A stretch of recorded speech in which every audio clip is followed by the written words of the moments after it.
a good day to brew, baby. What is up, YouTube? It's your boy, Millsy, back with Hometown coming back for another episode of $50 Upgrade, the show where I take a Precon and give you my suggested $50 upgrade for it. And it's only fair, with this being the release week of Tarkir Dragonstorm, that we go through our 5 Precon decks. So today, we're looking at Felethar the Steadfast, the leader of the Abzan Armor Precon.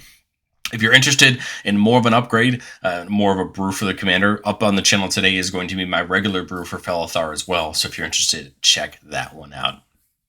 Abzan Armor on the box says it's all about playing defenders and turning toughness into power. And that's what Felethar really does, giving each of your creatures the ability to assign combat damage equal to its toughness rather than its power, really making sure that our creatures hit harder.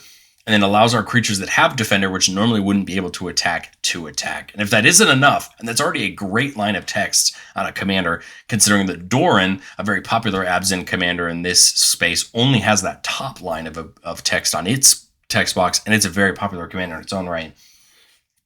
Felethar goes one step deeper, giving us the ability to pay 3, tap it, and sacrifice a creature to draw cards equal to its toughness, and then discard cards equal to its power. This is almost anything you'd want on a toughness commander on one card, and we love it, and that's what we're going to look at today. Is what do we add, what do we take away, and some extra thoughts.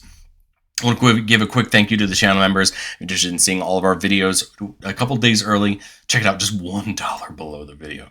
But all right. What are we adding? The truth is, for $50, we can do a good amount. If I believe correctly, we're at 21 cards. We'll confirm as we go through. The focus was, with my Precon upgrades on this channel, you're going to see it throughout any of them you always watch, is increasing synergy and trying to make redundancy in the deck make good effects. So something like Bedrock Tortoise is just going to make sure that all of our creatures get to assign that damage equal to their toughness rather than their power. We want multiple of these effects in the deck because Felethar is going to be a very obvious sign for our opponents to remove so that our creatures can no longer get that benefit. We want to make sure that we have multiples of those effects. And the great thing about Bedrock Tortoise is it actually adds hexproof for our creatures on our turn, meaning that someone can't do it defensively in combat, to really screw us over. Alongside it, we have a pair of really interesting creatures that are going to help the deck. Angel Destiny on the left adds an alternate win con to our deck. It has flying and double striking. It says whenever a creature we control deals combat damage to a player, you and that player each gain that much life. And at the beginning of our end step, if we release 15 more life than our starting life total, so in Commander this could be 55, each player that Angel of Destiny attacked this turn loses the game. This is a very interesting ability and going to help us knock players out, hopefully, since Angel of Destiny will effectively be a 6/6 double striker in the sky, meaning that it's going to be very hard to deal with. On the other hand, we have the regular set version of Betor. Remember, Betor has his own version of the Precon, and we are definitely keeping that one. But we're adding the regular version in because he has a great ability. Beginning of your end step, if we have creatures that have total toughness 10 or greater, we get to draw a card. That's going to be very attainable in this deck.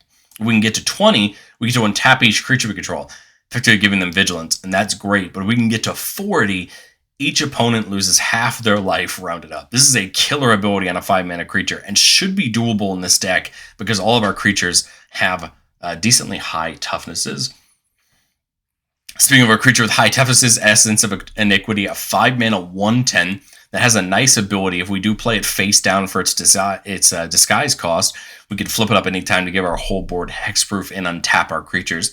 It's a cute ability, but the truth is I think Iniquity is more than worth being a 5-mana 1/10. The other thing to remember is that Iniquity becomes a 5-mana 1/10 that we can sacrifice to draw 10 and pitch 1. So it is good to remember that that's how that works with Felethar, right? It becomes really important. Daxos is in here to mainly support Felethar, but also to support that Betor that's in this deck that cares about gaining life. Daxos says whenever another creature we control enters or dies, we get to gain a life. And his toughness is going to be equal to our devotion to white. So hopefully going to grow over the course of the game and get some of that life gain in there for that alternate commander Betor.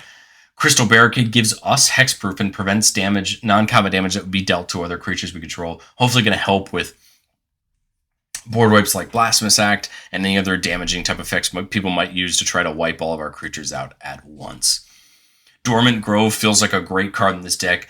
The front side gives out a counter at the beginning of each of our combats, and then if that creature has toughness 6 or greater, we get to flip it over into a 3/6 that just gives all of our other creatures vigilance. A great thing. The counters we don't mind because it's just going to make our toughness bigger and bigger, and then turns into a nice attacker for us. Fecund Greenshell gets to kind of act as both a ramp and a big creature, a 4/6 for 5. That says as long as we have 10 or more lands, we get +2/+2. And you might think that's a lot of lands. How are we going to get there? Well, its second ability gets us there. Whenever it or another creature we control with toughness greater than its power enters, which is most of the creatures in our deck, if not all of them, we get to look at the top card of our library. If it's a land, we put it in tapped. Otherwise, we put it into our hand. This is just going to help us get more and more lands out every turn, not only allowing us to have more mana, but to maybe get to that 10 so we can get the +2/+2. Garruk's Uprising may look odd to some people because it's a card that allows us to draw when creatures with power 4 or greater enter. We don't have a ton of them. What we're playing Garruk's Uprising for is Trample, giving all of our creatures Trample, turning creatures like Ohran Frostfang beside of it into a 6/6 with Trample is a huge deal, and is going to make sure that we can guarantee more damage, right, is getting through. Ohran Frostfang is a great example of a creature to add because it gives all of our attacking creatures Death Touch. Of course, Death Touch is punishing with Trample, but it's also just a very good ability because it's going to make our opponents have to think about what they're going to block our creatures with if they choose to block them with. And then, if any of our creatures hit a player in combat, Ohran Frostfang draws us a card, making sure we get access to some more things. Rammas Echor, Ancient Shield, says whenever we cast our second spell each turn, we get to draw a card and make a wall. I really like this ability. We should be able to do this fairly often, and having more creatures of the defenders or high toughnesses is just what we want to do. Think about it. That's a 3/3 wall, right? It does give the option to give all your defenders Exalted, so if we wanted to just attack with one of our defenders, it gets a buff for each other creature with Exalted. It's not going to be really well used in this deck specifically, but I think the first ability is more than worth it for getting some extra creatures onto the board. Runic Armasaur is a 3-mana 2/5, right? Turns into a 5/5 with Felithor. That has a nice, interesting ability. Whenever an opponent activates an ability of a creature or land that is not a mana ability, we get to draw a card. This is probably going to happen a decent amount of the time. It's not going to happen all the time, because a lot of the times, right, lands are almost always going to be mana abilities. But, some creatures do have activated abilities, so it's kind of cool here that you could have an option to draw a couple extra cards over the course of a game. But this is just a 5/5 for 3, right, which is a really great rate. Side of the Scalelords says at the start of combat on our turn, all of our creatures with toughness 4 or greater get +2/+2 and vigilance on turn. Again, just leads to better combats for us. If I recall correctly, almost every creature in the deck is going to start with toughness 4 or greater. So it means almost all of our creatures, right, are going to get that buff, have vigilance, and be able to attack and then block if we need them to. Tear Asunder, we're adding just another better piece of removal into the deck. The truth is, the one great thing about Precons and the great thing about these decks is they reprint cards, right? And removal, and especially in our 3 colors in Abzan, are some of the best 3 colors for removal. And this removal's gotten cheaper because Tear Asunder is not in this deck. It's actually in this Sultai deck, but it got reprinted, so it's now under $1. Tear Asunder used to be $2, and it's getting better. For 2 mana, you can exile target artifact or enchantment, or for 4 mana, you just get to exile any non-land permanent instead. The thing to remember about Tear Asunder specifically is it exiles, not destroys. This is huge, and huge for any piece of removal you choose to run in your deck. I believe our deck comes with an Anguished Unmaking in it, one of our other best single target removal spells we have in our deck, but there are options for others that we can run too. Is exile, right? Means your opponent can't get it back unless they have abilities to specifically grab things out of exile or it's their commander. So Tear Asunder is almost worth the extra mana or 2 because you're getting rid of it completely, whereas they could try to reanimate it or get it back from their graveyard. And so I took out another piece of removal to put Tear Asunder in because I think it's just strictly better. Tree of Perdition is probably one of the defenders that isn't in the deck that people might have expected to be in the deck, but it just got that reprinted in Innistrad Remastered, so it's not very surprising, but it feels really good here. This is a 4-mana 0/13, already a great stat line for Felithar, but has a really key ability. You could tap it to exchange an opponent's life total with this creature's toughness. This is a punishing effect for your opponents, basically taking their 40 or 35 life and turning it into 13, which hopefully should make them a little bit easier to knock out, but also makes Tree of Perdition a huge threat as a 0/30 or 35 or whatever it is. Of course, becomes an immediate lightning rod for removal, but that's okay because I think it did its job, right, dealing the damage to that opponent. Treebeard When it comes in, makes a couple food tokens, but it says whenever you gain life, you put that many +1, +1 counters on target halfling or tree folk. We do have a couple tree folk in the deck, but truthfully, I think Treebeard's where you want to put them because it already has trample on it, meaning it's going to hit hard and deal some damage to our opponents. Trostani, kind of going down the similar lane with Daxos, so just trying to get some life gain into the deck. Whenever another creature comes in, we gain life. It goes to its toughness. Again, nice way to get some incremental life gain. Could be 5 or 10 life in a turn. You never know. And it can tap to populate. We do have cards that make tokens, so we can make extra copies of them. But Trostani is just a great way to gain some extra life for us. But that is it. That is all of our ads. So I'm going to go through our removes. I'm not going to go through every card that I'm removing. And I'm also going to put this disclaimer here. I'm not saying that these cards are bad. I'm not saying that they don't deserve to be in the deck. I'm not saying that you should cut them automatically. What I'm saying is these are the cards I would cut to add the cards I'm cutting back in. I'm going to go through probably 2 or 3 I would say are, I think, worth adding back in because I think they're important. But the truth is, some cards had to go to have cards come in, and I think that's what's important. I really like both Canopy Gargantuan and Dragonlord Dromoka. I thought a lot about whether or not we should keep specifically Dromoka in this deck. Obviously, the Abzan calling back to Dromoka, their Dragonlord, makes a ton of sense, but Dragonlord Dromoka is a great card. It's a 6-mana 5/7 with flying and lifelink. Opponent cast spells during our turn. I really like it. I just think it's slightly expensive for what we're trying to do in the deck. I get the lifelink, though, right? The alternate Betor in the deck cares all about gaining life. It makes sense to me, but I needed to cut it to get some cheaper, more effective cards into those slots. Same thing with the Canopy Gargantuan. And since a lot of our mass board wipes in the deck care about our creatures having lower powers, both of these are just going to end up getting caught in the crossfire of what we kind of want to do, and that was my thought process on taking them out. I really like Hornet's Nest. It's a fun card. Again, just needing to be cut for that. Feed the Swarm is actually the card I cut for Tear Asunder. I think more often than not, it's going to lead to better results because we're not just stuck in black. We have all the black-white removal. We have all the black-green removal, and there's just so much better removal than Feed the Swarm in our colors. Rhox Faithmender would be a card I would very much recommend you bring back in if you're going to try to care more about life gain for that alternate commander in Betor.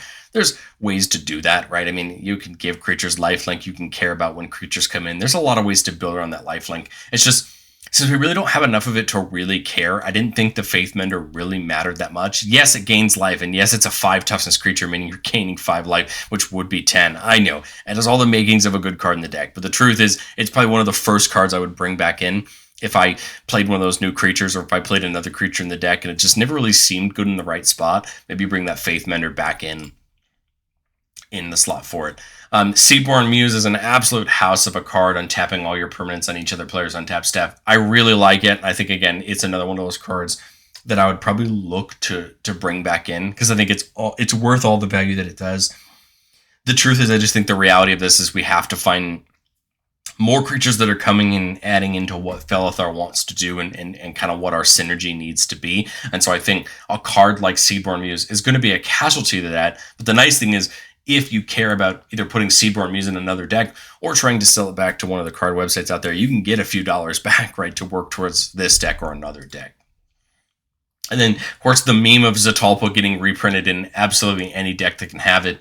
Of course, it's a great creature, right, turning into an 8/8 double striker, but I just think it's a little expensive for what the deck's trying to do mana-wise, although I love it. I love my dinos, and that's the case. The section that I'm adding, if you've taken a look at any of my $50 upgrades in the past, I've kind of stopped there. I've stopped at the removals. What I want to do this time was to talk about what would be the next cards I would add. Okay, there's my $50. It's gone. What am I putting in next, and talk through the reasoning. So Primal Rage over there on the right is honestly a card that probably should have been in my $50. I realized afterwards that I probably would have had the money for it, and I just didn't want to go through the process of trying to figure out a card. But adding Trample to the deck is really important, especially when all of our creatures are going to be hitting hard. It's what we added Garruk's Uprising for, but truthfully, I think Primal Rage needs to be in there as well. It's a fairly cheap card for what it wants to do, and it's really just going to make us hit even harder. Meekstone is another way that our deck can try to punish our opponents for having large creatures. Meekstone says that creatures with power 3 or greater don't untap during their controller's untap steps. We get to a little bit skirt this with some of the ways in our deck we get to give untapping and vigilance. But we want to punish our opponents for this and not allow them to untap while we get to untap. And then Zopandrel is one of a couple of cards in Commander that have a really fun text, a line of text. The beginning of each combat, double the power and toughness of each creature you control. This can lead to a ton of damage, but it's also not a cheap card, being at $10 or a fifth of our budget for this video.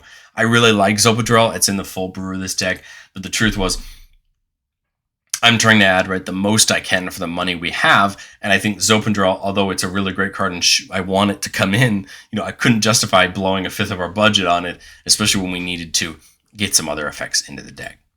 On almost every Precon upgrade video this week, we'll talk about mana bases, because the truth is every Precon has a fairly basic mana base. I will admit, Precons have got a lot better, reprinting things like the check lands, and this time around, some of the decks actually have the slow lands from Innistrad, Crimson Vow, and Midnight Hunt in them, which are all great sets of lands.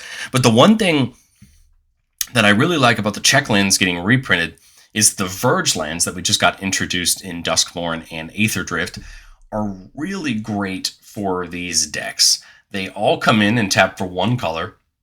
And then if you control a land with a land type of either of their colors, they tap for the other. These are perfect lands for a deck like this since you have so many basic lands. You have tap dual lands like Canopy Vista and things like that in the deck. You're going to almost always be able to fulfill these Verges, and they're going to feel like they're $20 lands instead of $10 lands when they're coming in and constantly getting you both of your colors. They're not cheap, right? They're at least $5 a piece. But the nice thing is these were rares printed in standard sets. Hopefully, once they rotate out of standard, these will drop down to become a little bit cheaper. But I expect the Verges to be very popular lands going forward. And if you can get them now, get them, because they're going to help every single deck that can play them. 2, 3, 4 color decks are going to want these Verges, especially if you're playing with things like our Tri-lands, like our Triomes, that we're not playing with in the regular version of the deck, but my Brew for Felithar will over on the other side. But if you never watched a video of mine before, the last thing you like to do is playtest. Let's jump into a playtest, see how our deck kind of runs, and start to understand what it looks like. Remember, the goal of playtests on our channel is not to find magical Christmas land. It's not to showcase all of our best plays. It's to get ourselves in a game scenario and start to see how our deck actually runs turn over turn so we can determine what are we looking for in an opening hand, what do we want to see. Here we're keeping a 3-lander with a Wall of Roots. It can put a -0/-1 counter itself to add a green mana, which is not bad. Crashing Drawbridge is a great defender, allowing it to tap, give all your creatures haste on turn, right? Nice on those turns where we get to put multiple creatures in at once. Shalai, Voice of Plenty, gives all of our Planeswalkers and creatures hexproof as well as us, and for 6 mana we can spread counters out. Again, not a bad way to protect our board. And then Towering Titan, a 6 mana 0/0 that comes in with X counters on it, where X is the total toughness of creatures you control. We can sack a creature with Defender to give all of our creatures trample until end of turn. A great ability once we can work up to it. So here I think we want to target something like the Wall of Roots next turn, but this is where something like this Carolided is going to matter. If any of our opponents have green, right, this is going to be a nice turn 3 play with the Exotic Orchard. If they don't, we need to chase that second green source. Well, there's Betor, our alternate commander for 5 mana, so we're looking great, right? We have lots of creatures to play once we get there. Here we'll play the Wall of Roots. Remember, it can basically lessen itself down to get a green mana. We get to do it as many times as we want to until it dies, so 5 times total, right? Well, there's the command tower. So now, well, here's the thing. I think we're better off playing the Swamp here, unless, so if one of our opponents has, well, no, it doesn't matter, because with this and the Wall of Roots, we could play Felithar no matter what, right? Because black, anything could go into this to make green and white, and then this makes a white, getting it a -1/-1 counter, or however you want to call that counter. Get Felithar down this turn. I think that's important because Felithar can now start having itself attack, right, becoming a big threat. Here on turn 4, we draw the Temple Sounds. Anytime you can get your commander down early, I think is huge, especially in a game with a lower level deck like a Precon, because your commander can be so powerful for your game plan. Here we have an option to put in a tap land. We could get something like the Caryatid down this turn, or we could get something like Betor down by playing the Swamp, which is what I really want to do. The truth is, at the end of the day, is I think this Wall of Runes is probably going to go by the wayside anyway.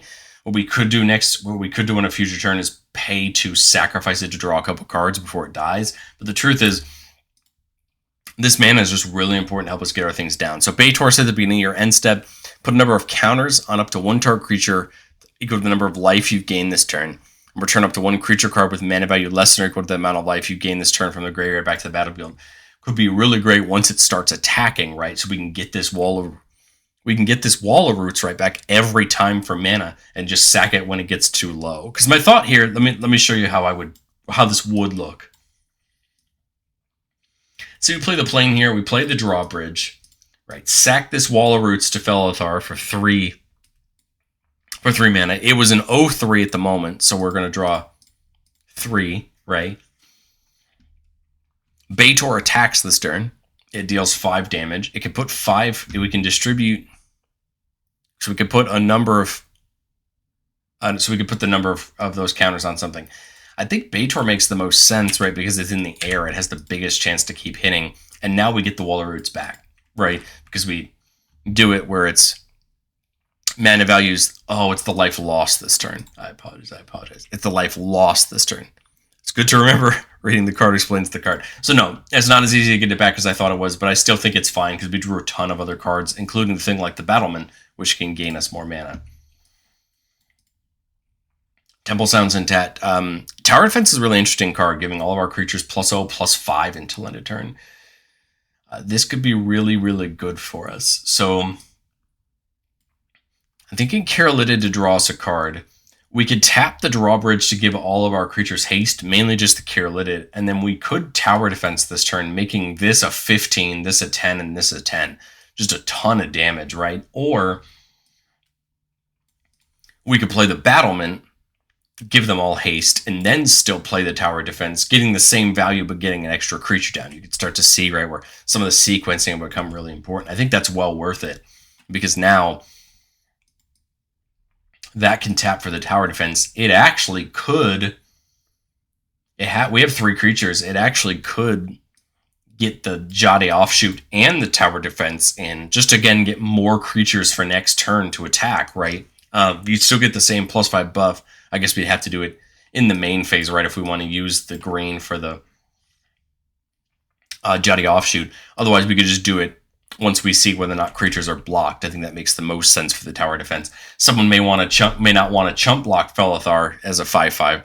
Now it becomes a 10/10 with the Tower Defense, right? I think this is a good place to stop for this one. We kind of got to see the growth. We got to see the setup. Let's go to another one just so we have a chance to see some more options for our starting hand. Here we're keeping a 4-lander with Assault Formation. Great card in the deck. Its top ability basically replaces that top Felithar ability. Its second ability gives us for a green mana to allow defenders to attack. Again, right exactly what Felithar's middle ability is trying to do. And then the bottom ability gives all of our creatures +0/+1 for 3 mana. So again, a great card in that it can be a nice replacement for Felithar. And on turn draw, we draw probably one of the best new cards in the deck in Jaws of Defeat. A card that says, whenever a creature we control enters, target opponent loses life equal to the difference between that creature's power and its toughness. A great card, and it works really well for us. I think we get the Radiant Grove in turn 1. We really don't have to play any of these other lands. This Cemetery is going to now come and untap because of that anyway, so we're perfect there. Play the Cemetery. I like the Assault Formation. I like the Battlement. I guess the question is, what are we doing next turn? I don't think the formation wouldn't change, but the nice part is if I play this Battlement, I actually can now go turn 3 Twilight Mire into Felithar, right? Because this would be able to add a mana for itself. That's 4 mana, right? Now we can get Felithar out on turn 3. Again, exactly what we want to do. Now we're coming into turn 4 with 4 mana +1 from the Battlement if we can't get another creature with Defender down. We have 1 here for 3 mana that we could get down. Rammas, right, comes in and potentially gives us the chance to make a wall. I guess the question is, do you go for something like Garruk's Uprising and just go for a nice big attack this turn, right? Giving them trample. Or do we get something like Rammas down and try to double spell next turn if we can, go Garruk's Uprising plus formation next turn or something like that and get a card draw and the wall token off of it. I think there's a lot of ways to look at that. I think we'll try that, do the Rammas, have these guys attack. They might as well, a 5/5 and a 4/4, right? And now on turn 5, we've got this draw if we can double spell. And I think the 5 mana is kind of perfect because I think Uprising's the obvious one, giving them trample. Right? And then I have either 3 mana or 2 mana. So I can play the Weathered Souls if I want to. That would, of course, give me an extra mana for battlement on a future turn and would still get me the wall token and the card draw. But I think formation also makes a ton of sense here. You got to remember that Felithar, I think, is going to be a lightning rod for removal, right? If they remove Felithar, our attacks could become really bad at instant speed, right? Turning our creatures back into 0/4s or 1/4s, right?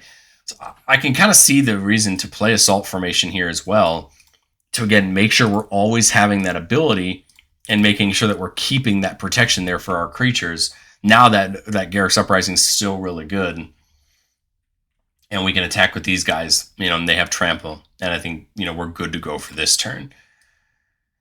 6 mana here, and the battlement can tap for 2, so really 8, and we can hopefully try to double spell again, right, to get that in. I think I'd play Jaws of Defeat here, just to get it set up, and then I think it's the Tree Redemption. Well, that would cut off our attacks, right? Do we play something like the Weathered Sentinels instead and play the Redemption next turn? We really want the Redemption to start attacking, right? In order to do that, I just forgot that Jaws of Defeat's down, meaning as soon as this enters, we're dealing 13 to somebody, just knocking somebody, right, with 13 damage, which I think is what we really want to do. Felithar in the 0/3 that was in last turn can attack this turn. Again, they have trample, so they can get involved. And now we're in really good shape because now this Tree of Redemption can start attacking as, right, effectively a 13/13. Even if somebody removes Felithar, right, we get that backup with Assault Formation. And now, really, right, all we're worried about is a board wipe, to wipe our board. I think, Sentinels, the Swiftfoot Boots on Felithar just to protect it. And now, I think we're just, again, still in great shape. The Jaws can deal 3 damage out there, take all of these attacks, right? Just get in there. Will of the Abzan Armor spell, we can return something back from the graveyard or force our opponents to sack some creatures. But the truth is, I think we just love jamming in for some damage. We can also, this turn, sack one of these wall tokens to draw a couple cards. There we see some removal, Trostani. So again, we're just in great shape. Again, hopefully we can keep double spelling to get more wall tokens to sacrifice to Felithar's ability, right? You can kind of see the synergy there. And again, I think we've got just a nice board state here. We'll do one more playtest. I like trying to, again, show as much as we can just so that we can see where our deck's headed, right? Here we're keeping a 4-lander with Fecund Greenshell. There's that Caryatid and Swords of Plowshare, so some nice removal. Turn 1, we have all 3 of our colors, so we don't necessarily need to crack that Evolving Wilds just yet. I'd like to see what we draw over these next couple turns before we commit to putting it down. So here we're looking at Caryatid turn 3, and then Felithar turn 4, which isn't too bad. Here we get the Caryatid to draw a card. We're in good shape. Maybe this means now we'd be looking at Fecund Greenshell turn 5, which is perfectly fine. We'll put in Felithar. We can attack this turn right for 5. And then turn 5 here, play the Greenshell. Remember, when the Greenshell comes in, we look at the top card. If it's a land, it goes down. Otherwise, it comes into our hand. That's great because it's another great creature that's going to trigger Greenshell next turn. Again, now both of these guys get to attack. Of course, we'd love to see some of our things that affect combat, but it's okay. So here we're looking at either the Ancients or the Will of the Abzan, or the Redemption. I think the Ancients makes more sense here, so we'll put this in tap. We'll play the Ancients, right? Look at the top. It's not a land, so it goes to our hand.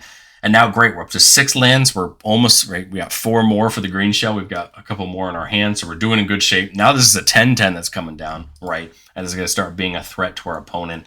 Again, we're attacking every turn with the 3 that we can, just really dealing damage. Now here, Axebane Guardian's kind of interesting. You could start tapping mana where X is the number of creatures with Defender we control. We have 7 mana, which means we can Axebane, look at the top, it comes in tapped, and then Tree Redemption, look at the top, goes to our hand. So now we're at 8 lands. We're almost there, getting there. You know, we have a chance potentially next turn to get that +2/+2.